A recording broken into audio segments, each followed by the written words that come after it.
മാത്രേ നമ. ഒരു ആത്മീയ സംഗമമാണ്. ഏവർക്കും ആത്മപ്രണാമം. ഭാരതത്തിൻ്റെ ഒരു ആത്മീയ പാരമ്പര്യം നമ്മൾ കണക്കാക്കുമ്പോൾ മോക്ഷത്തിലേക്ക് അല്ലെങ്കിൽ ഈശ്വര പ്രണിധാനത്തിലേക്ക് ധാരാളം മാർഗങ്ങളുണ്ട്. അതിന് പൊതുവെ മൂന്നായിട്ട് നമ്മൾ തരംതിരിക്കുന്നു: ഭക്തിമാർഗം, ജ്ഞാനമാർഗം, കർമ്മമാർഗം. അപ്പോൾ ഇന്നത്തെ ദിവസം ഇതിൻ്റെ വളരെ ഒരു റെയറായിട്ടുള്ളൊരു കോമ്പിനേഷൻ നമുക്കിവിടെ കാണാനായിട്ട് സാധിക്കുന്നു. ജ്ഞാനത്തിൻ്റെ ദേവതയായിട്ട് നമ്മൾ മുരുകനെ കാണുന്നു. കർമ്മത്തിൻ്റെ മാർഗമായിട്ട്, ഭക്തിയുടെ മാർഗമായിട്ട് ഒക്കെ നമുക്ക് ഒരുപാട് ദേവതാ സങ്കല്പങ്ങളുണ്ട്. ഇന്ന് ഹനുമത് ജയന്തി കൂടിയാണ്. ഭക്തിമാർഗത്തിലെ 9 വിഷയങ്ങൾ അല്ലെങ്കിൽ 9 വ്യത്യസ്തമായ മാർഗങ്ങളെക്കുറിച്ച് നമ്മുടെ ചാനലിൽ വീഡിയോ ചെയ്തിട്ടുണ്ട്. അതിൽ ഹനുമാൻ സ്വാമി പ്രതിനിധാനം ചെയ്യുന്നത് ദാസ്യം എന്ന ഒരു ഭാവത്തിന്, എല്ലായ്പ്പോഴും ശ്രീരാമ ഭഗവാന്റെ ദാസനായിക്കൊണ്ട് ഇരിക്കുക എന്ന് പറയുന്ന ഏറ്റവും എളുപ്പവും എന്നാൽ ഏറ്റവും കഠിനവുമായ ഒരു സബരിയിലൂടെയാണ് ഹനുമാൻ സ്വാമി കടന്നു പോകുന്നത്. ഇപ്പോൾ ശ്രീരാമൻ ആരായിരുന്നു? നേരത്തെ ഇവിടെ സൂചിപ്പിച്ചതുപോലെ 3.5 ലക്ഷത്തിലേറെ ഗ്രന്ഥങ്ങളുള്ള 33 കോടി ദേവതാ സങ്കല്പങ്ങളുള്ള ബൃഹത്തായ ഭാരതീയ ആത്മീയ ചൈതന്യത്തിൽ ഞാൻ ഏത് മാർഗത്തിലാണ് പോകേണ്ടത് എന്ന് നമ്മൾ ഒരുപക്ഷെ സംശയിക്കും. അപ്പോഴാണ് നമ്മൾ നേരത്തെ പറഞ്ഞ നമ്മുടെ ഉള്ളിലുള്ള ശാസ്ത്രബോധം നമ്മളെ കൊണ്ട് പറയിപ്പിക്കുന്നു, എന്തോ ഒരു ശക്തിയുണ്ട്, ഞാനതിൽ വിശ്വസിക്കുന്നു, അതിൽ കൂടുതലൊന്നും എനിക്ക് പറയാൻ കഴിയില്ല. സെമിറ്റിക് മതങ്ങളും നമ്മൾ ഹിന്ദുമതം എന്ന് വിശ്വസിക്കുന്ന ആ ഒരു പരമ്പരയും, ഹിന്ദുമതം ഒരിക്കലൊരു മതമല്ല എന്നുള്ളതാണ്. ഹിംസാദ് ദൂതയെ ഇത് ഹിന്ദു എന്ന് പറയാറുണ്ട്. ഹിംസയെ എതിർക്കുന്നവൻ ആരാണോ അത് ഹിന്ദുവാണ് എന്ന് പറയുന്നുണ്ട്. അതൊരു സംസ്കാരമാണ്, ഒരു ജീവിതക്രമമാണ്. അതിന് പ്രത്യേകിച്ച് യാതൊരു തരത്തിലുള്ള വ്യഗ്രതകളില്ല, വേഗതകളില്ല. വളരെ സാവകാശം നിങ്ങൾ പോയാൽ മതി, നിങ്ങൾക്ക് അവിടെ എത്താം. ബുദ്ധഭഗവാന്റെ ശിരസിലിരിക്കുന്ന ഒച്ചകളെ പോലെ അതിന് വേറെ പ്രതീകമാണ്. എന്നിരുന്നാലും സാവകാശം പോയാൽ മതി, നിങ്ങൾക്ക് അവിടെ എത്തിച്ചേരാനായിട്ട് സാധിക്കും എന്നുള്ളതാണ്. അപ്പോൾ ആത്യന്തികമായിട്ട് നമ്മൾ വിശ്വസിക്കുന്നത് കർമ്മങ്ങളാണ്. കർമ്മ പരമ്പരകളുടെ ഒടുങ്ങാത്തൊരു ശബരിയായിട്ടാണ് നമ്മൾ ജീവിതത്തിനെ നോക്കിക്കാണുന്നത്. അപ്പോൾ ഈ ഒരു യാത്രയിൽ വളരെ രസകരമായൊരു കഥയുണ്ട്. നാരദ ഭഗവാൻ സ്വയം പ്രഖ്യാപിതനായ വലിയ ഭക്തനാണ് നാരായണൻ്റെ. അപ്പോൾ അദ്ദേഹം ഒരു ദിവസം നാരായണനോട് ചോദിച്ചു, എനിക്കെന്തായാലും ഉടനെ മോക്ഷം ഉണ്ടാവുമല്ലോ. അപ്പോൾ പറഞ്ഞു, നിങ്ങൾക്ക് മോക്ഷം ഉടനെയൊന്നുമില്ല, ഇനി ഒരു 4 ജന്മം കൂടെ കാത്തിരിക്കണമെന്ന് പറഞ്ഞു. അപ്പോൾ നാരദൻ ക്ഷുഭിതനായി. നാരദൻ പറഞ്ഞു, എപ്പോഴും നാരായണ ജപിച്ചുകൊണ്ടിരിക്കുന്ന എനിക്കിനി 4 ജന്മമോ എന്ന് പറഞ്ഞിട്ട് അദ്ദേഹം ദേഷ്യത്തോടെ ഇറങ്ങി നടക്കുമ്പോൾ വരുന്ന വഴിയിൽ ഒരു പുളിമരത്തിൻ്റെ ചുവട്ടിൽ ഒരു ഭ്രാന്തൻ ഇരുന്ന് ഊഞ്ഞാലാടിക്കൊണ്ടിരിക്കുന്നത് കണ്ടു. അപ്പോൾ ഈ ഭ്രാന്തൻ നാരദനെ കണ്ടോടനെ ചോദിച്ചു, എനിക്ക് ഉടനെ ഞാൻ മോക്ഷമുണ്ടോ? അപ്പം നേരത്തെ ആ ഒരു ചെറിയ കലിപ്പ് കിടക്കുന്നുണ്ട്. നാരദൻ പറഞ്ഞു, ഈ പുളിമരത്തിൽ എത്ര ഇലകളുണ്ടോ അത്രയും ജന്മങ്ങൾ കഴിഞ്ഞാൽ നിനക്ക് മോക്ഷം കിട്ടും. അപ്പം നാരദൻ വിചാരിച്ചത് ഇയാൾ ആകപ്പാടെ വിഷമിക്കുന്ന, പക്ഷേ ആ ഭ്രാന്തൻ ഉറക്കെ പൊട്ടിച്ചിരിച്ചുകൊണ്ട് പറഞ്ഞു, അപ്പോൾ ഒടുവിൽ എനിക്കും മോക്ഷമുണ്ട്, ആ ഒരു പ്രതീക്ഷ എനിക്കും ഉണ്ട് എന്ന് വിചാരിച്ചുകൊണ്ട് അയാൾ ആനന്ദ നൃത്തം ചെയ്തു എന്നും ആ നിമിഷം വിഷ്ണുവിൻ്റെ പാർഷദന്മാർ വന്ന് അദ്ദേഹത്തിനെ സ്വർഗത്തേക്ക് കൊണ്ടുപോയി എന്നുമാണ് കഥ. അപ്പോൾ നോക്കൂ, ഇവിടെ ഈ വഴിയിൽ ഭക്തി ഉണ്ടായിരുന്നോ, കർമ്മം ഉണ്ടായിരുന്നോ, ജ്ഞാനം ഉണ്ടായിരുന്നോ എന്നൊക്കെ ചോദിച്ചു കഴിഞ്ഞാൽ ഒന്നുമില്ല. നിഷ്കളങ്കമായ ഒരു സറണ്ടർ മാത്രമാണ്, അല്ലെങ്കിൽ അംഗീകരിക്കൽ മാത്രമാണ് അവിടെ സംഭവിച്ചത്. അപ്പോൾ ഇതുപോലെ വ്യത്യസ്തമായ ഒരുപാട് മാർഗങ്ങൾ നമുക്ക് കാണാനായിട്ട് സാധിക്കും. അപ്പോൾ നമ്മുടെ കൃതികളെല്ലാം തന്നെ പല ആവർത്തി പല രീതിയിൽ വായിക്കേണ്ടതാണ്. ഭൗതികമായ കാഴ്ചപ്പാടിൽ അതിനൊരു തലമുണ്ട്, മാനസികമായ അർത്ഥത്തിൽ മറ്റൊരു തലമുണ്ട്, എന്നാൽ ആധ്യാത്മികമായ തലത്തിൽ മറ്റൊരു തലത്തിൽ അതിനെ വായിക്കണം എന്നുള്ളതാണ് നമ്മുടെ ഗ്രന്ഥങ്ങളിലെല്ലാം പ്രത്യേകത. നമ്മുടെ എല്ലാവരും തുഞ്ചത്ത് രാമാനുജൻ എഴുത്തച്ഛൻ്റെ രാമായണം കിളിപ്പാട്ട് ശ്രുതി ശുദ്ധമായിട്ട് നമ്മൾ ആരംഭിക്കാറുണ്ട്. പക്ഷേ രാമായണം എന്താണ്? ഈ പറയുന്ന രാമസ്യ അയനമാണോ അതോ രാമായണമാണോ? അല്ലെങ്കിൽ യോഗി മംഗള അദ്ദേഹം പറഞ്ഞതുപോലെ രമിക്കൽ മതിയാക്കലാണോ തുടങ്ങിയ അർത്ഥതലങ്ങളിലേക്കൊന്നും നമ്മൾ സഞ്ചരിക്കുന്നില്ല. ഞാൻ തന്നെ രാമനാണ്, ഞാൻ തന്നെയാണ് വാൽമീകി, ക്രൗഞ്ചവിഘ്നങ്ങളിൽ ഒന്ന് ഞാൻ തന്നെയാണ് എന്ന് ഉച്ചസ്ഥരം വിളിച്ച് ആഘോഷിക്കാൻ അല്ലെങ്കിൽ ഉച്ചസ്ഥരം വിളിച്ച് പറയാനായിട്ടുള്ളൊരു ധൈര്യം ഇപ്പോൾ ശ്രീ യോഗി മംഗളയിലൂടെ നമുക്ക് സാധിക്കുന്നു. രാമായണം 23 എന്ന പുസ്തകത്തിലൂടെ രാമായണത്തിൻ്റെ മറ്റൊരു വർഷം നമുക്ക് കാണാൻ സാധിക്കുന്നതാണ്. ആരാണ് രാമൻ, ആരാണ് വിഭീഷണൻ, ആരാണ് ഈ ഓരോ കഥാപാത്രങ്ങളും എന്ന് വളരെ വ്യക്തമായിട്ട് നമുക്ക് പറഞ്ഞു തരുന്നു. അപ്പോൾ രാമൻ നമ്മളിൽ നിന്ന് മാറി നിൽക്കുന്ന ഒരു സംഗതിയല്ല. ഞാൻ തന്നെ രാമനാണ്. ഞാൻ രാമനാകണമെങ്കിൽ ആദ്യം ഞാൻ വാൽമീകിയാകണം. വാൽമീകി ആകണമെങ്കിൽ ഞാനൊരു കാട്ടാളനാണെന്ന് സ്വയം എന്ത് ചെയ്യണം? അംഗീകരിക്കണം. നമ്മളെല്ലാവരും കാട്ടാളന്മാരാണ്, അല്ലേ? നമ്മളെല്ലാവരും കാട്ടാളന്മാരാണ്. ആ അംഗീകാരമാണ് നമുക്ക് രാമനിലേക്കുള്ള വഴി തെളിക്കുന്നത് എന്ന് സുവ്യക്തമായിട്ട് അദ്ദേഹം നമുക്ക് പറഞ്ഞു തരുന്നു എന്നാണ്. ഇപ്പോൾ ശ്രീരാമൻ നമുക്ക് എല്ലാവർക്കും അറിയാം. അദ്ദേഹം തീർച്ചയായിട്ടും ദശാവതാരങ്ങളിൽ ഒന്നാണ്. അപ്പോൾ ഈ ദശാവതാരം നമ്മൾ വർഷങ്ങളായിട്ട് കേൾക്കുന്നുണ്ട്. ഇടയ്ക്കൊക്കെ നമ്മുടെ ഒരു ശാസ്ത്രബോധം പറയുന്നുണ്ട്, ശാസ്ത്രീയമായിട്ടും അത് ശരിയാണ്. കാരണം ആദ്യം ജീവൻ ഉണ്ടായത് ജലത്തിലാണ്, പിന്നീട് അത് കരയിലേക്ക് കയറി വന്നു, ആംഫീബിയനായി, അത് കഴിഞ്ഞിട്ട് അടുത്ത സാധനമായി എന്നൊക്കെ നമ്മൾ പറഞ്ഞു വെക്കുന്നുണ്ട്. എന്നാൽ ഇതിനൊരു സ്പിരിച്വൽ തലമുണ്ട്, ഒരു ആത്മീയ തലമുണ്ട്. അതുകൂടി നമ്മൾ മനസ്സിലാക്കി കഴിഞ്ഞാൽ നമുക്കറിയാൻ പറ്റും നമ്മുടെ ആത്മീയ പാരമ്പര്യം എത്രത്തോളം ശക്തമാണ് എന്നുള്ളത്.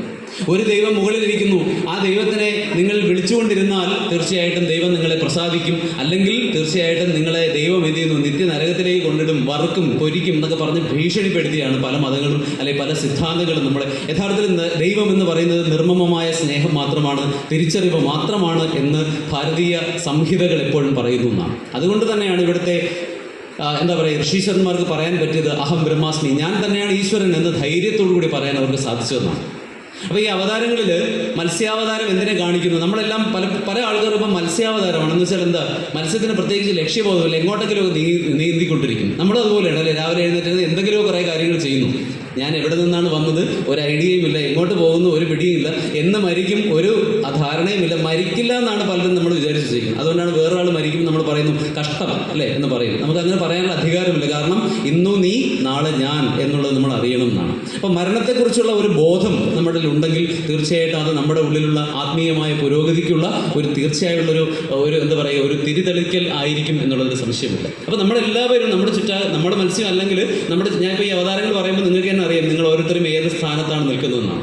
അപ്പോൾ നമ്മുടെ ചുറ്റാകെ ഒരുപാട് മത്സ്യാവതാരങ്ങൾ നമുക്ക് കാണാൻ പറ്റും, അല്ലേ? നമ്മൾ കുറച്ച് ഗ്രേഡ് കൂടിയ ആൾക്കാരാണ്.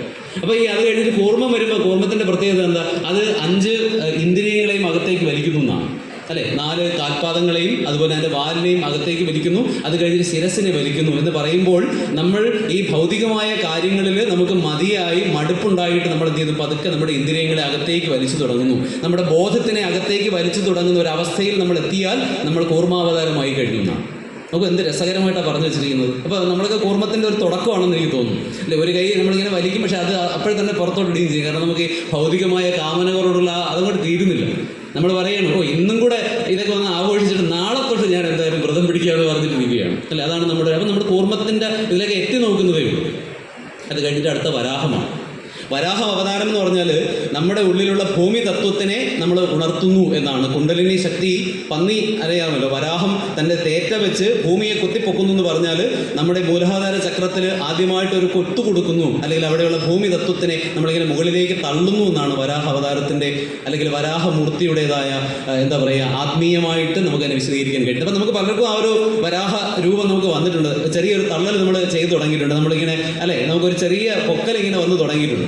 പോകുന്നതിനേക്കാൾ താഴെ ശക്തമായിട്ട് വരും. ഇന്നലെ ഇവിടെ വന്നപ്പം ആരോ എന്നോട് ചോദിച്ചതാണ്, എങ്ങനെയാണ് നമുക്ക് ലെവിറ്റേഷൻ ചെയ്യാൻ കഴിയുക, എങ്ങനെയാണ് നമുക്ക് പറക്കാൻ പറ്റുക എന്നൊക്കെ ചോദിച്ചു, അല്ലേ? അപ്പോൾ നമ്മുടെ ഉള്ളിൽ ഈ പറഞ്ഞ 4 ഈ പറയുന്ന പഞ്ചഭൂതങ്ങളിൽ 4ാമത്തേത് ഇവിടെ ആയിരിക്കുന്നത്, നമ്മുടെ ഹൃദയത്തിൻ്റെ ഭാഗത്ത് വരുന്നു. നമുക്കിവിടെ ശ്വാസം എന്ന് പറയുന്നു. ശ്വാസത്തിൻ്റെ ഗതിയിലേക്ക് നമ്മൾ പൂർണ്ണമായിട്ട് ലയിക്കുമ്പോൾ തീർച്ചയായിട്ടും നമുക്ക് എന്ത് ചെയ്യാൻ പറ്റും? തറയിൽ നിന്ന് ഉയരാനായിട്ട് സാധിക്കും. അതൊരു സിദ്ധിയൊന്നും അല്ല, നമുക്കത് തീർച്ചയായിട്ടും ചെയ്യാൻ പറ്റും. ഹഠയോഗികളൊക്കെ ചെയ്യുന്ന രീതിയാണ് എന്ന് ഞാൻ ഇന്നലെ അവിടെ പറഞ്ഞു. ഒരുപാട് കാര്യങ്ങൾ പറയേണ്ടതാണ്. അപ്പോൾ ഇത് കഴിഞ്ഞിട്ട് അടുത്ത വരുന്നതാണ് നരസിംഹാവതാരം. അപ്പോൾ നരസിംഹം എന്ന് പറഞ്ഞാൽ കുതിച്ചു ചാടുന്ന ഒരാളാണ്, അല്ലെ? ഏറ്റവും തീക്ഷ്ണമായിട്ടുള്ള രൂപത്തിൽ കുതിച്ചു ചാടുന്ന ഒരാളാണ് നരസിംഹം എന്ന് പറയുമ്പോൾ. നമ്മുടെ നട്ടൽ എന്ന് പറയുന്ന ആ ദണ്ഡിലൂടെ സുഷുമ്നയെ ഭേദിച്ചുകൊണ്ട് അതെന്ത് ചെയ്യുന്നു? നമ്മുടെ ആജ്ഞാചക്രത്തിലേക്ക് ഊക്കോടുകൂടി എടുത്ത് ചാടുന്നതാണ് നരസിംഹം. അപ്പോൾ ചിലർക്കെങ്കിലും നരസിംഹത്തിൻ്റെ ഒരു ചെറിയ ഇത് വന്നിട്ടുണ്ടാവും. നമ്മുടെ സുഷുമ്നയിൽ ചെറിയ ഒരു വൈബ്രേഷൻ, ഒരു കറണ്ടടിക്കും പോലെയൊക്കെ എപ്പോഴെങ്കിലുമൊക്കെ തോന്നിയിട്ടുണ്ടാവും. അപ്പോൾ നമ്മൾ നരസിംഹ അവതാരത്തിലേക്ക് ഉയരുകയാണ്. അത് കഴിയുമ്പോഴത്തേക്ക് വാമനാവതാരമാണ്. വാമനൻ എന്ന് പറഞ്ഞു കഴിഞ്ഞാൽ ഏറ്റവും ചെറിയ രീതിയിൽ, ലഘുവായ രീതിയിൽ, ചെറിയത് എന്നുള്ള അർത്ഥത്തിലാണ് നമ്മൾ വാമനൻ എന്ന് പറയുന്നത്. വമിക്കുന്നത് എന്നുള്ള അർത്ഥം കൂടിയുണ്ട്. അതായത് നമ്മുടെ ഉള്ളിലുള്ള നെഗറ്റീവായുള്ള കാര്യങ്ങളെല്ലാം വമിച്ച് കളയുമ്പോഴാണ് നമ്മൾ ആരിലേക്ക് വരുന്നത്? പോസിറ്റിവിറ്റിയുടെ ഒരു ചെറിയ അംശത്തിനെ നമ്മൾ അറിഞ്ഞു തുടങ്ങുന്നതാണ് വാമനൻ എന്ന് പറയുന്ന അവതാരം. ഇത് കഴിഞ്ഞിട്ട് രാമസ്യ രാമയാണ്. 3 രാമന്മാരുണ്ടെന്നാണ്, അല്ലേ? അതിൽ ആദ്യത്തെ രാമൻ നമുക്കറിയാം ഭാർഗവരാമനാണ്, അല്ലേ? ഇപ്പോൾ പല ആൾക്കാരും ട്രോളുന്നുണ്ട് അദ്ദേഹത്തിന്. എന്തിനാണ് ഭഗവാനെ ഈ ഒരു കേരളത്തിനെ സൃഷ്ടിച്ചിട്ടതെന്നാണ്, മതിയായി എന്ന് പറഞ്ഞുകൊണ്ട് പല ആളുകളും പരശുരാമനെ ട്രോളുന്നുണ്ട് അല്ലേ. അപ്പോൾ പരശുരാമൻ എന്ന് പറയുന്നത് 21 തവണ ഭൂമി അല്ലെങ്കിൽ മുഴുവൻ സഞ്ചരിച്ചിട്ട് ക്ഷത്രിയരെ മുഴുവൻ മഴ കൊണ്ട് നിഗ്രഹം ചെയ്തു എന്നാണ്. അപ്പോൾ നമ്മളൊരു ഭീകരനായിട്ട് അദ്ദേഹത്തെ നമ്മൾ കാണുന്നതാണ് അല്ലേ. ആധുനിക ഭാഷയിൽ പറഞ്ഞാൽ നല്ലൊരു കൊട്ടേഷൻ ലീഡറായിട്ടാണ് കാണുന്നത് അല്ലേ. ഈ മഴവും കൊണ്ട് നടന്ന് ബ്രാഹ്മണന്മാരെ എല്ലാം തെരഞ്ഞു പിടിച്ച് കൊല്ലുന്നു. അപ്പോൾ ആരാ ഈ സംഗതി? ഈ ബ്രാഹ്മണന്മാരല്ല, ക്ഷത്രിയന്മാരെ കൊല്ലുന്നു. ആരാ ക്ഷത്രിയൻ? നമ്മുടെ ഉള്ളിൽ ക്ഷത്രിയനുണ്ട് അല്ലേ. കൃഷ്ണ ഭഗവാൻ യഥാർത്ഥത്തിൽ പറഞ്ഞിട്ടുണ്ട്, പലരും കൃഷ്ണനെ പറയുന്നുണ്ട്, കൃഷ്ണനാണ് ഈ ജാതി വ്യവസ്ഥയൊക്കെ ഉണ്ടാക്കി വെച്ചത്, ചാതുർവർണ്ണി മയാസൃഷ്ടം എന്ന് പറയുന്നുണ്ട്. പക്ഷേ കൃഷ്ണൻ തന്നെ OBC കാരനായിരുന്നു, അതിന് പേടിക്കേണ്ട ആവശ്യമില്ല അല്ലേ. യാദവൻ എന്ന് പറയുന്നത് OBC ആണ്. അപ്പോൾ അദ്ദേഹം തന്നെ അതായിരുന്നു. പക്ഷേ അദ്ദേഹത്തിൻ്റെ ജീവിതം കൊണ്ട് അദ്ദേഹം ആരായി കാണിച്ചു എന്നാണ് അദ്ദേഹം ഈ 4 കാര്യങ്ങൾ കാണിച്ചു തന്നു അല്ലേ. ബ്രാഹ്മണനായിട്ടും ക്ഷത്രിയനായിട്ടും വൈശ്യനായിട്ടും ശൂദ്രനായിട്ടും ജീവിച്ച് കാണിച്ചു തന്ന ആളായിരുന്നു ഭഗവാൻ കൃഷ്ണൻ.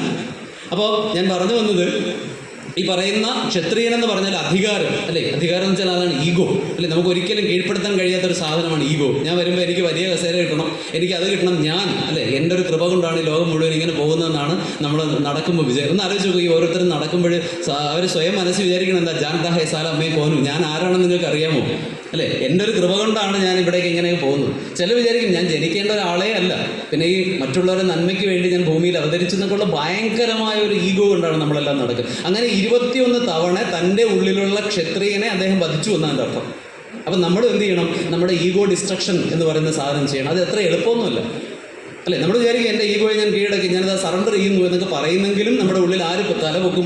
ഈഗോ തലപൊക്കും, ഞാൻ എന്ന് പറയുന്ന സാധനം തലപൊക്കും. അപ്പോൾ 21 പ്രാവശ്യമാണ് ഈ അവതാര പുരുഷന് പോലും തൻ്റെ ഉള്ളിലുള്ള ക്ഷത്രിയനെ വധിക്കേണ്ടി വന്നത് എന്ന് ചിന്തിക്കുമ്പോൾ നമ്മൾ എത്ര പ്രാവശ്യം മഴുവെടുത്ത് നമ്മളെ വെട്ടണം എന്ന് കൂടി നമ്മളൊന്ന് ആലോചിച്ച് നോക്കുക. അതാണ് ആദ്യത്തെ രാമൻ. രണ്ടാമത്തെ രാമൻ നമുക്കറിയാം, സ്ത്രീയിൽ അഭിരമിക്കുന്നവരാണ് ശ്രീരാമൻ എന്ന് പറഞ്ഞാൽ നമുക്കറിയാം, നമുക്ക് 36 തത്വങ്ങളുണ്ടെന്നാണ് ഭാരതീയ വേദാന്തം അനുസരിച്ച്. പഞ്ചഭൂതങ്ങളിൽ ആദ്യത്തെ ഭൂമിതത്വം മുതൽ ഏറ്റവും അവസാനത്തെ സദാശിവ ഭാവത്തിലേക്ക്, ആ സദാശിവനെ ഇന്ന് ആധുനിക ശാസ്ത്രം വിളിക്കുന്നത് ശ്യാമദ്രവ്യം എന്നാണ്, അല്ലെങ്കിൽ ഡാർക്ക് മാറ്റർ എന്ന് വിളിക്കുന്നു.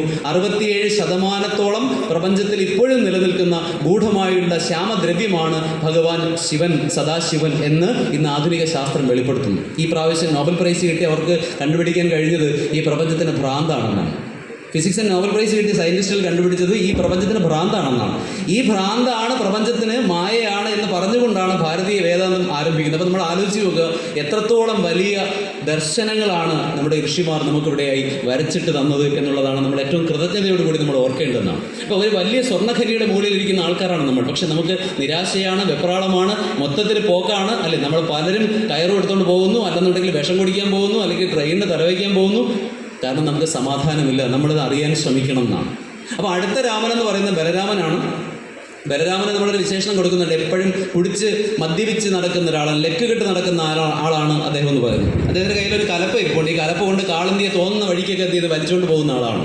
പക്ഷെ അതിൻ്റെ അർത്ഥം എന്താണെന്ന് ചോദിച്ചാൽ, നമ്മുടെ ഉള്ളിലൂടെ ഒഴുകുന്ന അമൃതം എന്ന് പറയുന്ന സംഗതിയാണ് ഇവിടെ കാളിന്തി അല്ലേ. അമൃതപ്രവാഹം നമ്മളിൽ ഉണ്ടാകുന്ന, നമ്മുടെ ഈ പറയുന്ന ആധാരചക്രങ്ങൾ ഭേദിച്ച് ആജ്ഞയിലും കടന്ന് മുകളിലേക്ക് പോകുമ്പോൾ നമ്മുടെ ഈ സഹസ്രാര പത്മത്തിൽ നിന്ന് നമുക്ക് എന്തുണ്ടാകുന്നു? അമൃതപ്രവാഹം ഉണ്ടാകുന്നു. ഈ അമൃതപ്രവാഹത്തിനെ തനിക്കിഷ്ടപ്പെട്ട സ്ഥലങ്ങളിലേക്ക്, തനിക്കിഷ്ടപ്പെട്ട ചക്രങ്ങളിലേക്ക് കൊണ്ടുപോയി അതിനെ അവിടെ കൊണ്ട് സംഗമിപ്പിക്കാൻ കഴിവുള്ള ആളാണ് ബലരാമൻ. ആദ്യത്തെ അർത്ഥം. അപ്പോൾ കലപ്പ എന്ന് പറയുന്നത് ഈ പറയുന്ന സാധനത്തിനെ കൊണ്ടുപോകാനുള്ള കഴിവുള്ള ആളാണ് എന്ന് നമ്മൾ ആലോചിച്ചു. ഈ ദേവതകളുടെ ഓരോ ആയുധങ്ങൾക്കും എന്തുണ്ട്? അതിൻ്റേതായ അർത്ഥമുണ്ട്. ഇവിടെ അദ്ദേഹം നമുക്കിപ്പോൾ വ്യക്തമായിട്ട് ഇവിടെ പറഞ്ഞു തന്നു എന്താണ് വജ്രായുധം എന്ന് പറഞ്ഞു തന്നു അല്ലേ. ദധീജി മഹർഷിയുടെ നട്ടൽ ഒരു ദേവേന്ദ്രൻ ഉണ്ടാക്കിയ ആയുധം മാത്രമല്ല, അത് നമ്മുടെ നട്ടലും നമ്മുടെ റിബ്സിനെയും പ്രോപ്പറായ രീതിയിൽ നമ്മുടെ ശ്വസന ക്രിയകളെ നിർത്തി കഴിയുമ്പോൾ നമുക്ക് ശരിയായ രീതിയിൽ എന്ത് ചെയ്യാൻ പറ്റും? ഈ പറയുന്ന വജ്രായുധത്തിലേക്ക് ഉയരാൻ സാധിക്കും. ദേവന്മാരുടെ ഇന്ദ്രനാകാൻ അല്ലെ ദേവന്മാരുടെ ദേവനാകാൻ നമുക്ക് സാധിക്കുമെന്നാണ് ശ്രീ യോഗി മംഗള അദ്ദേഹത്തിൻ്റെ പുസ്തകങ്ങളിലൂടെ വിശദീകരിച്ച് തരുന്നത്. അപ്പോൾ ബുദ്ധമതത്തിൻ്റെ 4 ബ്രാഞ്ചുകളിൽ ഒന്നായ വജ്രയാനത്തിലെ ഏറ്റവും ശക്തനായിട്ടുള്ള ഗുരുവാണ് ഗുരു പത്മസംഭവൻ. അദ്ദേഹത്തിൻ്റെ അവതാരം മുൻ അവതാരമായിരുന്നു ശ്രീരാമൻ. നമുക്ക് എത്ര നിഗൂഢമായ വെളിപ്പെടുത്തലുകളാണ് നമുക്കിവിടെ ഓരോ ദിവസം കിട്ടിക്കൊണ്ടിരിക്കുന്നതെന്നാണ് അല്ലേ. അപ്പോൾ ബലരാമൻ എന്ന് പറയുന്ന ആൾ മദ്യപിക്കുന്നു എന്ന് പറയുമ്പോൾ എന്താണ് അദ്ദേഹത്തിൻ്റെ മദ്യപാനം? ഈ പറയുന്ന അമൃതാണ്. ഈ അമൃതരസം നുകരുമ്പോൾ അദ്ദേഹം ഭ്രാന്തനെ പോലെ ആയി പോകുന്നു. അല്ലെ, ഒരുപാട് സൂഫി സന്യാസിമാരെ നമുക്കറിയാം, അവരിങ്ങനെ നൃത്തം ചെയ്യുകയാണ് ചെയ്യുന്നത്. ഗുരു നാനാക്ക് അദ്ദേഹം എന്താ ചെയ്യുന്നത്, ചന്തസ്ഥലത്ത് പോയിട്ട് അദ്ദേഹത്തിന്റെ സുഹൃത്തിനോടൊപ്പം ചേർന്ന് ചെണ്ട വായിച്ചുകൊണ്ട് ആനന്ദ നൃത്തം ചെയ്യുകയാണ് ചെയ്യുന്നത്. എനിക്ക് എന്താ പറയുക, ഗൂസ് ബംസ് ഉണ്ടാകുന്നത് പറയുമ്പോൾ. മീരാബായി ഇതാണ് ചെയ്തുകൊണ്ടിരുന്നതെന്നാണ്. എല്ലാത്തിനെയും മറന്ന് പ്രപഞ്ചത്തിൽ ഇറങ്ങി നൃത്തം ചെയ്തുകൊണ്ടിരിക്കുകയാണ് ചെയ്യുന്നതെന്നാണ്. അപ്പോൾ അവർക്കെല്ലാം ഈ ആനന്ദത്തിൻ്റെതായ അമൃത സ്പർശം ലഭിക്കുമ്പോഴുണ്ടാകുന്ന ഒരുതരം വിഭ്രാന്തിയാണ്. പക്ഷെ അത് പൂർണ്ണമായിട്ടും നിലനിൽക്കുന്നില്ല.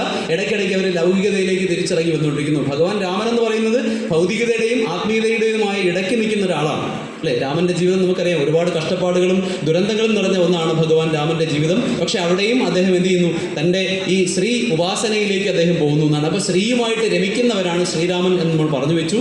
ബലരാമൻ കുറച്ചുകൂടി ഉയർന്ന പൊസിഷനിലുള്ള ആളാണ്.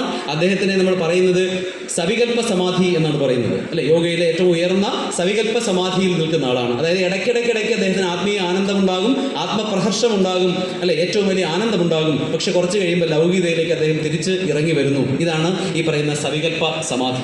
അത് കഴിഞ്ഞിട്ട് അടുത്തത് വരുന്നത് ആരാണ്? അത് വരുന്നത് അതായത് ശ്രീകൃഷ്ണ അവതാരം വരുന്നു. പൂർണ്ണ അവതാരം എന്നാണ് കൃഷ്ണനെ നമ്മൾ അറിയപ്പെടുന്നതാണ്. അല്ലെ, കൃഷ്ണൻ നിൽക്കുന്ന പൊസിഷൻ തന്നെ നമുക്കറിയാം. ഒരു കാല് തറയിൽ ഉറപ്പിച്ചിട്ടും മറ്റേ കാല് വെറുതെ തൊട്ടുകൊണ്ടുമാണ് നിൽക്കുന്നത്. ആ നിൽപ്പിന് തന്നെ ഒരു പേരുണ്ട്, അതിനെ ത്രിഭംഗി എന്നാണ് പറയുന്നത്. വെച്ചാൽ നമ്മൾ ഒരേ സമയം ഭൂമിയിൽ ജനിച്ചു എന്നുള്ള കാരണം കൊണ്ട് നമ്മളിവിടെ ഉറച്ചു നിൽക്കണം, കർമ്മങ്ങൾ ചെയ്യണം, ഇട്ടിട്ട് പോകാൻ പാടില്ല. നിങ്ങൾ വന്നത് കുറേ കർമ്മങ്ങൾ തീർക്കാനാണ്, നിങ്ങൾ തന്നെ എടുത്ത ജന്മമാണ്, നിങ്ങൾ തന്നെയാണ് നിങ്ങളുടെ അച്ഛനെയും അമ്മയെയും സെലക്ട് ചെയ്തത്, നിങ്ങൾ തന്നെയാണ് നിങ്ങളുടെ കുട്ടികളെ സെലക്ട് ചെയ്തത്, നിങ്ങൾ തന്നെയാണ് ഈ സ്ഥലം ആവശ്യപ്പെട്ടത്. അപ്പോൾ നിങ്ങൾക്ക് അതിനെ നിരാകരിക്കാൻ യാതൊരു എന്തുമില്ല, സാധ്യതയുമില്ല. ഈ നിമിഷം ഇവിടെ ഇരുന്നു കൊണ്ട് ഞാൻ നിങ്ങളുമായിട്ട് സംസാരിക്കുമ്പോൾ, നിങ്ങൾ ഞാനുമായിട്ട് സംസാരിക്കുമ്പോൾ ഇതിവിടെ നടക്കേണ്ടതാണ്. ഇതിന് നമുക്ക് മാറ്റാനായിട്ട് സാധിക്കുകയില്ല, അല്ലെ? അതാണ് ആ നിയമം എന്ന് പറയുന്നത്. അപ്പോൾ ഒരു കാലം ഉറപ്പിച്ച് വെച്ചിരിക്കുന്നു എന്ന് പറയുമ്പോൾ അതിൻ്റെ അർത്ഥം എന്താണ്? നിങ്ങൾ ദൃഢചിത്തരായിട്ട് നിങ്ങൾ കർമ്മം ചെയ്യുക.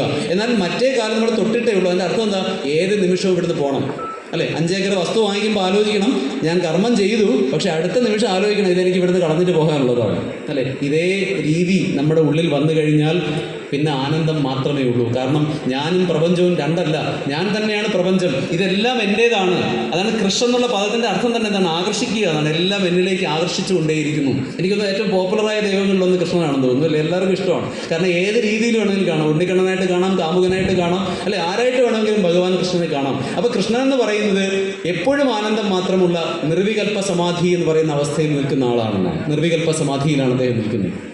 അത് കഴിഞ്ഞിട്ട് വരുന്നത് ഖഡ്കി എന്ന് നമ്മൾ പറയുന്നു, കൽക്കി എന്ന് പറയുന്നു. അതായത് ഇനി വരാൻ പോകുന്ന എല്ലാ പ്രശ്നങ്ങളെയും എനിക്ക് കൃഷ്ണഭാവത്തിൽ നിന്ന് കഴിഞ്ഞാൽ എനിക്ക് എന്ത് ചെയ്യാൻ പറ്റും എന്നാണ്, അതിനെ നേരിടാനായിട്ട് സാധിക്കും. അപ്പോൾ ഇനി നമ്മൾ ഈ ദശാവതാരങ്ങളെക്കുറിച്ച് ചിന്തിക്കുമ്പോൾ നമ്മൾ സ്വയം ഇതിലേതവസ്ഥയിൽ നിൽക്കുന്നു. നമ്മൾ മത്സ്യമാണെങ്കിൽ പതുക്കെ നമ്മൾ എന്ത് ചെയ്യണം? കൂർമ്മത്തിലേക്ക് ഗ്രേഡ് മാറാനായിട്ട് ശ്രമിച്ചുകൊണ്ടിരിക്കുക, അതിൽ നിന്ന് വരാഹത്തിലേക്ക് മാറാൻ ശ്രമിച്ചുകൊണ്ടിരിക്കുക. ഇങ്ങനെയുള്ള ഒരു അവസ്ഥാന്തരം നമുക്ക് ഓരോരുത്തരും വന്നു ചേരുമ്പോഴാണ് ശരിക്കും നമ്മൾ എന്ത് ചെയ്യുന്ന ആത്മീയമായ ഒരു വലിയ പുരോഗതി ഉണ്ടാകുന്നത്, ഉന്നമനം ഉണ്ടാകുന്നതെന്നാണ്. അപ്പോൾ മഹാഭാരതത്തിൻ്റെ പല ഭാഗങ്ങൾ നമുക്ക് പല രീതിയിൽ കാണാം. അതിലേറ്റവും പ്രധാനമായിട്ടുള്ളത് ഭഗവത്ഗീത തന്നെയാണ്. അതേപോലെ തന്നെ രാമായണത്തിൽ ഒരുപാട് കാര്യങ്ങളുണ്ട്. ലക്ഷ്മണ ഉപദേശം ഉണ്ട് എന്നാണ് കേട്ടിട്ടുണ്ടാവും. ലക്ഷ്മണ ഉപദേശം നമുക്കൊരു സന്തോഷം വരുമ്പോൾ നമ്മൾ ആലോചിക്കാറില്ല, ശരി എനിക്ക് എന്ത് ഇത്രയും പൈസയാണ് കിട്ടുന്നത്, എന്തിനാണ് എല്ലാവരും എന്നെ സ്നേഹിക്കുന്നത് എന്ന് നമ്മൾ ആരും ചിന്തിക്കുകയല്ല. പക്ഷേ നമ്മളോട് ആരെങ്കിലും വിരോധം വയ്ക്കുകയോ ഒരു അസുഖം വരികയോ നമുക്കൊരു കഷ്ടകാലം വരികയോ ചെയ്യുമ്പോൾ നമ്മൾ എന്ത് വിചാരിക്കും? എനിക്ക് മാത്രം എന്താണ് ഈ പ്രശ്നം? അപ്പോൾ ലക്ഷ്മണ ഗീത നമ്മൾ വായിക്കണം. ഇനി അതിൻ്റെ ഒരു ചെറിയൊരു ഭാഗമുണ്ട്, വിഭീഷണ ഗീത എന്ന് പറയും. അതുകൂടെ പറഞ്ഞിട്ട് ഞാൻ അവസാനിപ്പിക്കാം. വിഭീഷണ ഗീതയിൽ വിഭീഷണന് ഭയങ്കരമായൊരു സംശയം ഉണ്ടായി എന്നാണ്. രാമനോട് അദ്ദേഹം ചോദിക്കുകയാണ്, ഭഗവാനെ അങ്ങക്ക് ഈ യുദ്ധത്തെക്കുറിച്ച് വലിയ ധാരണയൊന്നും ഇല്ലല്ലേ എന്ന് ചോദിച്ചു. കാരണം എന്താ? രാമന് പടച്ചിട്ടില്ല, ഒന്നുമില്ല. ആ പട 2 കാവ്യമുണ്ട് മാത്രമേ ഉള്ളൂ. ഒരു അമ്പുണ്ട്, ഒരു ആവനാഴിയുണ്ട്, ചെരുപ്പ് പോലുമില്ല, അല്ലെ? മെതിയിടിയെ കൊണ്ട് എന്ന് പറയുന്നു. അദ്ദേഹത്തിന് രഥമില്ല, ഒന്നുമില്ല. അപ്പോൾ ചോദിക്കുന്നത് യുദ്ധത്തെക്കുറിച്ച് വലിയ പിടിയൊന്നുമില്ലല്ലേ? അപ്പുറത്ത് നിൽക്കുന്ന ആളാരാ? 10 തലയുള്ള ആളാണ്, അല്ലേ? അടുത്ത കാലത്ത് നമ്മളൊരു പാട്ടൊക്കെ കേട്ടായിരുന്നു, എന്താണ് പട പൊരുതണം എന്നുള്ളൊരു പാട്ടൊക്കെ നമ്മൾ കേട്ടതാണ്. അവിടെ വലിയ സംഭവമായിട്ട് നിൽക്കുകയാണ്. കൈലാസം എടുത്ത് പൊക്കാൻ ശ്രമിച്ച ആളാണ്, അല്ലേ? അപ്പോൾ ഇത്രയും വലിയൊരാളിനോട് യുദ്ധം ചെയ്യാൻ പോകുമ്പോൾ എന്താ അതിൻ്റെ വേണ്ടത്? പ്രിപ്പറേഷനൊന്നും ഇല്ലല്ലോ. അപ്പോൾ രാമൻ പറഞ്ഞ മറുപടി ഉണ്ട്, എൻ്റെ മനസ്സാണ് എൻ്റെ രഥം, അല്ലേ? എൻ്റെ മനസ്സാണ് എൻ്റെ രഥം. ആ മനസ്സ് വെച്ചാണ് നമുക്ക് ഈ കാലത്തിൽ അത് ആവശ്യമാണ്. അതുകൊണ്ടാണ് പറഞ്ഞത്, അല്ലേ? ആ മനസ്സാണ് എൻ്റെ രഥം. ആ രഥത്തിൻ്റെ 2 കാലുകൾ, അല്ലെ 2 വീലുകൾ, 2 ചക്രങ്ങൾ എന്ന് പറയുന്നത് വീര്യവും ബലവുമാണെന്നാണ്, അല്ലെ? എനിക്ക് വീരതയുണ്ട്, അതോടൊപ്പം തന്നെ എനിക്ക് ബലവുമുണ്ട് എന്ന് പറഞ്ഞിട്ട് അദ്ദേഹം അതിനെക്കുറിച്ച് വളരെ ഭംഗിയായിട്ട് വിശദീകരിക്കുന്നു. 4 കുതിരകൾ ആരാണെന്ന് പറയുന്നു, അല്ലെ? ഒന്ന് ആത്മനിയന്ത്രണമാണ്, ഒന്ന് ബലമാണ്, ഒന്നെന്ന് പറയുന്നത് എന്താണ്? മറ്റുള്ള ആളുകളെ സ്നേഹിക്കാനുള്ളൊരു കഴിവാണ്, അതായത് പരഹിതം അറിയുക എന്നുള്ളതാണ്. മറ്റൊന്ന് പറയും വിവേചന ശക്തിയാണ്. തെറ്റേത് ശരിയേത്, തെറ്റേത് ശരിയേത്. നമ്മുടെ മുമ്പിൽ ഓരോ നിമിഷവും വരുന്നുണ്ട് തെറ്റും ശരിയും വരുന്നുണ്ട്. അതിൽ തെറ്റിനെ കളഞ്ഞിട്ട് ശരിയെ തിരിച്ചറിയാൻ എന്നെ പ്രേരിപ്പിക്കുന്നതാണ് എൻ്റെ കുതിരകൾ എന്ന് അദ്ദേഹം പറഞ്ഞു. എൻ്റെ കടിഞ്ഞാണെന്ന് പറയുന്നത് എന്താണ്? എൻ്റെ കടിഞ്ഞാണെന്ന് പറയുന്നത് ക്ഷമയാണ്, അതുപോലെ തന്നെ സമതയാണ്, കൃപയാണ് എന്നൊക്കെയാണ് അങ്ങോട്ട് വിശദീകരിച്ചു കൊടുക്കുന്നത്. അപ്പോൾ ഇനി മുതൽ രാമായണം വായിക്കുമ്പോൾ ഈ ഒരു കാഴ്ചപ്പാടിൽ കൂടി വായിക്കണമെന്ന് ഞാൻ ആഗ്രഹിക്കുന്നു. പ്രിയപ്പെട്ട രജിത്തേട്ടൻ നേരത്തെ പറഞ്ഞ ആ ബാബയുടെ പേര് ഹർഭജൻ സിംഗ് ബാബ എന്നാണ്. അദ്ദേഹത്തിന് ഇപ്പോഴും ഭാരതീയ ആർമി എന്ത് ചെയ്യുന്ന ഓരോ ഗ്രേഡുകൾ കൊടുത്തുകൊണ്ടിരിക്കുന്നു. നമ്മുടെ ചാനലിൽ അദ്ദേഹത്തെക്കുറിച്ച് പറയാനും പരിചയപ്പെടുത്താനും എനിക്ക് സാധിച്ചു. അതൊരു വലിയ കാര്യമാണ്. അപ്പോൾ ഈ രണ്ട് മഹത്തുക്കളെയും നമ്മുടെ ചാനലിലൂടെ കൊണ്ടുവരാനും അവരെ എന്താ പറയുക അവരുമായിട്ട് സംവദിക്കാനും ഒക്കെ സാധിച്ചു. അതും വലിയൊരു കാര്യമാണ്. 2020 ജോലി ഉപേക്ഷിക്കുമ്പോൾ യഥാർത്ഥത്തിൽ ഇങ്ങനെയൊക്കെ ആവുമെന്നൊന്നും ഒരു ധാരണ എനിക്കുണ്ടായിരുന്നില്ല. അപ്പോൾ ജീവിതം ഇങ്ങനെ മുമ്പോട്ട് ഒഴുകിക്കൊണ്ടിരിക്കുകയാണ് തന്നെയാണ്. അപ്പോൾ ജീവിതം ഒഴുകട്ടെ. അപ്പോൾ അതിൽ പൂജ്യ ഗുരുദേവ് ശ്രീ രവിശങ്കർ പറയുന്ന പോലെ ലെറ്റ് ഇറ്റ് ഗോ എല്ലാം പോട്ടെ, എന്തിനാ പിടിച്ചു വയ്ക്കുന്നതെന്നാണ്. നമ്മളിങ്ങനെ പിടിച്ചു വയ്ക്കുന്നതിന് കുഴപ്പം, അങ്ങ് വിടുക, അത് അതിൻ്റെ വഴിക്ക് പൊക്കോട്ടെ. ഈ നിമിഷം നിങ്ങൾ സന്തുഷ്ടരാണോ? അത്ര മാത്രം ആലോചിക്കുക, സന്തോഷത്തിലിരിക്കുക, ആനന്ദത്തിലിരിക്കുക. ഇത് മാത്രമാണ് പറയാനുള്ളത്. എന്തായാലും ഈ വേദിയിൽ ഇങ്ങനെ ഒരു അവസരം കിട്ടിയതിന് ആരോടാണ് നന്ദി പറയേണ്ടതെന്ന് എനിക്കറിയില്ല. ഞാൻ സാധാരണയായിട്ട് പറഞ്ഞു നിർത്തുന്ന ഒരു ക്ലോസിംഗ് നോട്ടുണ്ട്. ഈ ഒരു നിമിഷം ഇങ്ങനെ സാധ്യമാക്കിയതിന് അറിയാവുന്നതും അറിഞ്ഞുകൂടാത്തതുമായ എല്ലാ കൃപകൾക്കും എല്ലാ നിമിത്തങ്ങൾക്കും സാദര പ്രണാമം അർപ്പിക്കുന്നു. നന്ദി. ഒരു ചെറിയ ആഗ്രഹം കൂടെ ഉണ്ട്. എൻ്റെ അമ്മ പോയി, ഒരുപാട് അമ്മമാരെ കിട്ടുന്നുണ്ടെങ്കിലും വളരെ പ്രിയപ്പെട്ട ഒരമ്മ വളരെ ദൂരം സഞ്ചരിച്ച് തൻ്റെ 80 വയസ്സ് കഴിഞ്ഞിട്ട് അമ്മ ഇവിടെ കാണാനായിട്ട് വന്നിട്ടുണ്ട്. രജിത്തേട്ടനെ കാണാനും കൂടിയാണ് അമ്മ വന്നത്. അപ്പോൾ ആ അമ്മയെ എനിക്കൊന്ന് പാദനമസ്കാരം ചെയ്യണമെന്നും ആഗ്രഹമുണ്ട്. അമ്മയെ ഞാൻ സ്നേഹപൂർവ്വം വേദിയിലേക്ക് വിളിക്കുകയാണ്. ഇത് ഔട്ട് ഓഫ് ദ പ്രോഗ്രാമാണ്, ക്ഷമിക്കണം. അമ്മ ദയവേദെന്ന് വരണം സ്റ്റേജിലേക്ക്. ശ്രീദേവി അന്തർജനം. അതിവിടെ തരുണനല്ലൂർ കുടുംബ അംഗമാണ് അമ്മ. അപ്പോൾ എല്ലാവരും ഒന്ന് എഴുന്നേറ്റ് നിന്നാൽ വലിയ സന്തോഷമായിരിക്കും.